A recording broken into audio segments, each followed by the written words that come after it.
Good afternoon, friends and viewers, and welcome to the Adorable Adolescents with Vanessa and Mom. Today we are looking at child abuse, looking at the causes, the effects, and solutions. First of all, I want to start by defining child abuse. What is child abuse? Child abuse is any intentional harm or maltreatment of a child under 18 years of age. It encompasses physical, emotional, psychological, and sexual harm to the child. It can occur in various settings such as schools, homes, organizations, and community, and is often perpetrated by someone that the child knows or trusts. Child abuse is a serious crime, and we should put our hands together to put an end to it. So now we look at types of child abuse. Vanessa, what are the types of child abuse? Physical abuse. Vanessa has said physical abuse. This is the intentional use of force on any child, such as beating, hitting, or flogging unnecessarily, or even using. I've heard instances where housewives or stepmoms use electric iron chains on their children, their stepchildren, or what. That's very illegal and should not be so. What's another form of child abuse? Sexual abuse. Sexual abuse, when children are exposed to sexual acts that are inappropriate, for their age. It's illegal for you to expose any child under 18 to sexual acts, such as fondling. You touch their buttocks, their thighs, because they are your herself, or they are children under your care. You touch their breasts, their buttocks. You expose yourself to them indecently. You introduce them to pornography, rape. All these, they are forms of child abuse. What again, Vanessa? Emotional abuse. Emotional abuse or psychological abuse. This behavior will harm the child's self-worth and make the child to have a low self-esteem. This one can come through abuse, verbal abuse on the child, constant criticism, using stress on the children around you, and isolating them. You want to punish them, isolate them for a long time, you threaten them. All these are forms of child abuse. What again, Vanessa? Exploitation or commercial abuse. Exploitation or commercial abuse, when you use the child for economic gains. You send the child into child labor. They hawk on the street. They are selling pure water, they are selling sweets, biscuits, because you want to use them to take care of the family. You should take care of your children, not your children under 18 years taking care of you. Child trafficking. Some families send their children to Libya, to Italy, for sexual exploitation, so they can raise money for their children. That is very wrong, especially like female children. It's very wrong, and it's illegal against our children. The other form of child abuse? Neglect. When you neglect your children, you fail to take care of their basic physical needs, their educational needs, their health needs, even their emotional needs. You go to tell your children, I love you.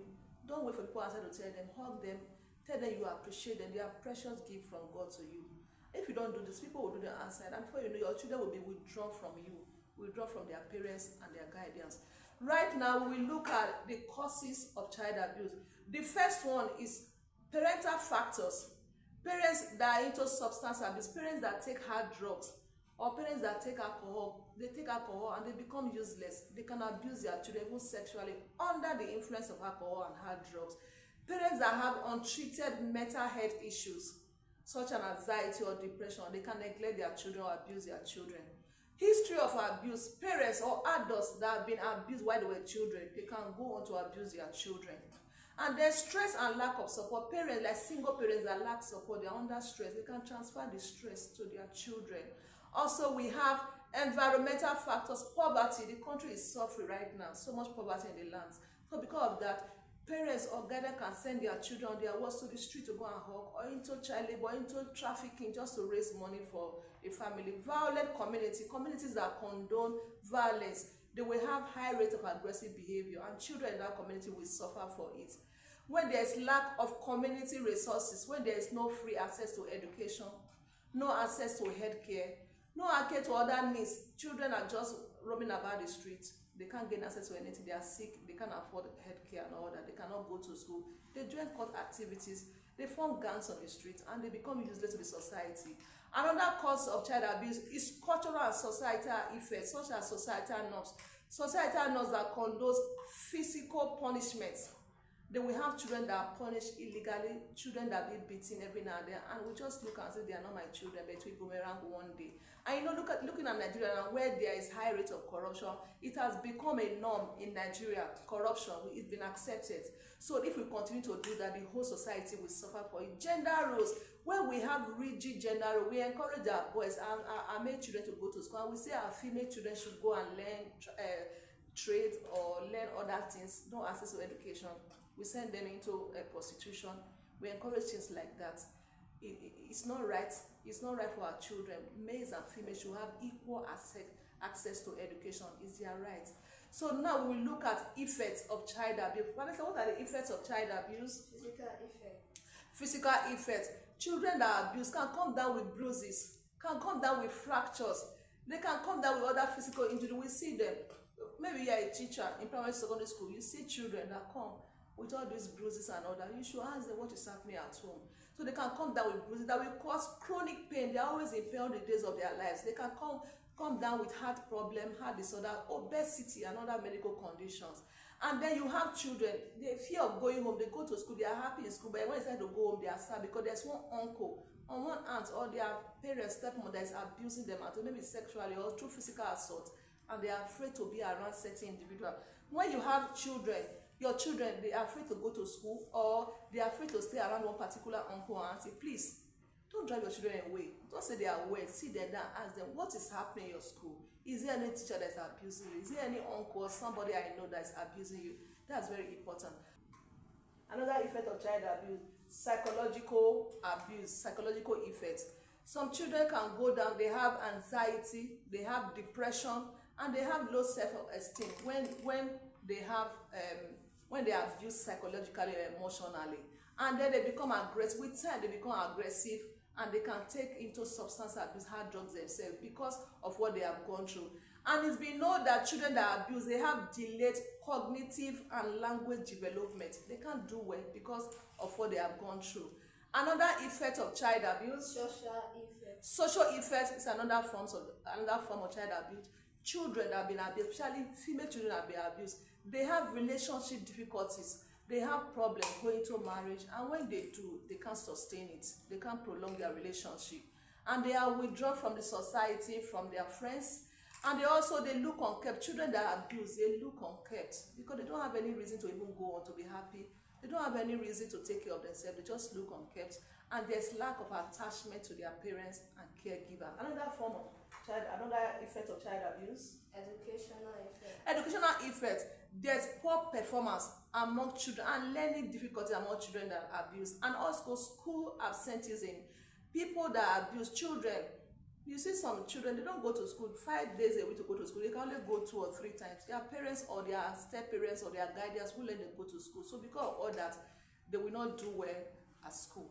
And so all these are some of the effects. We have said effects of child abuse. You can have physical effect, they can come down with injury. Psychological effect, they are depressed, they are withdrawn, they can even have suicidal tendencies. Social effect, they have difficulties with relationship, they look unkept. We said sexual abuse. Sexual abuse, when they are introduced into sexual acts inappropriate for their age. You see, those children will grow up, withdraw for sexual relationship. And if you examine them, if they come to the hospital, you can notice some bruises and bleeding around their genital areas for children that are abused. We say educational effects. They have poor performance and learning difficulties when they go to school. So right now, we want to look at solutions to child abuse. First of all, we want to look at prevention programs. And the first one is parental education. Parents should be trained on child development. They should know the various stages of child development so that they know how to cope. They should have positive parental technique. They should not be aggressive towards their children. They should not transfer stress to their children, work stress or home stress, not to their children. And they should give birth to the number of children they can take care of. Don't give birth to children you cannot cater for comfortably, so that you don't abuse them and send them out to take care of the family. And there should be community awareness campaign. There should be public enlightenment in the community against child abuse. That's very important. And then support services. Government should provide support services for indigent family, for single parents, for children that have been abused. They should provide support services for them. They should have them welfare package for them. They should form social groups where children that have been abused and their family come together. They share their experiences and coping strategies so that other people can benefit from it. Then we should have legal and policy measures against offenders. Government should implement and provide stricter rules against child abuse and the offenders. Anybody involved in human trafficking or child abuse should be sentenced to life imprisonment, and that's very okay. Then for the professionals taking care of children, like in daycares, nursery school, primary school, if you see children coming with bruises, coming with injuries every time, you should report suspected cases of child abuse to the rights of authority that will take care of such. And also, government should prosecute all human traffickers. That's very important. Community involvement. The community should provide safe environment for our children, whether they are in school or at home. The environment should be safe for them. It should be conducive for learning. It should be conducive for them to grow. And also, there should be community resources should be available. There should be free access to healthcare, free access to education, and free access to other social amenities in the society. And then partnership, families should form should go into partnership with law enforcement agencies, with schools and healthcare providers, so that we join hands together to fight this menace called child abuse, so that our children can grow well in an environment. Education should be made free for all children. It's not a privilege. Education is not a privilege. It's a right of every child, and should be made free by the government of the day. Parents should have jobs. Government, please provide jobs for parents or guidance so that they can take care of their children. They can take care of their basic needs, so that children don't have to go and fend for themselves. Parents should be able to take care of them if they have good jobs.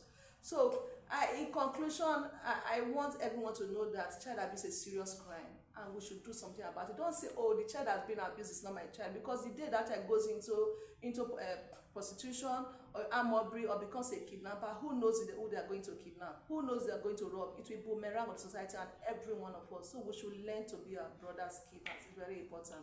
So I want us to know that child abuse is a serious crime that affects the well-being and development of our children. So knowing the types of child abuse, knowing the effects or consequences of child abuse, and knowing how to prevent child abuse will help our children to grow well and be safe and healthy for us, and become ultimately productive to the society. So please, let's create a conducive environment for our children, for our adolescents to grow and become productive and useful to the society. We all benefit from it. So please, we say no to child abuse. We say a big no to child abuse. We say a forever no to child abuse. Please, let's help our children to grow and be productive. So we have come to the end of today's episode, and let's keep a date with adorable adolescents as we tackle the issues and challenges faced by the adolescent head on. So thank you, parents. Thank you, guardians. Thank you, adolescents. Thank you, everyone, for watching today. We talked about child abuse, the types, the effects, and consequences, and we are saying no to child abuse. Thank you, and bye from us. See you.